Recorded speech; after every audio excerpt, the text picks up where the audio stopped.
Next class سے نا یہ ختم ہو گئی باتیں, اب سیدھا سیدھا چلنا ہے, بنیادی مسائل کو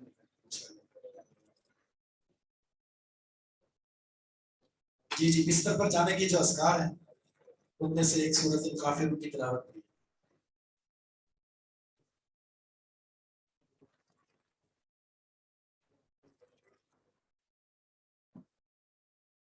غرض غرض سے یہ سے تمہارا ہوتا ہے پودا لگانا.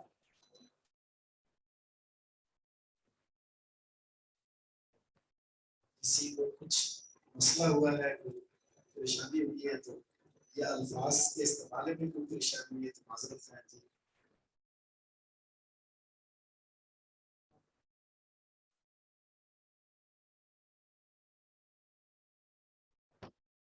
تبلیغی شیخ کے خلاف بولتے ہیں وہ تبلیغی جو ہوں گے جو اہل حق والے ہوں گے جو ہمارے پاکستانی ہیں نا ان کی کتابوں میں شرک بدل ہو.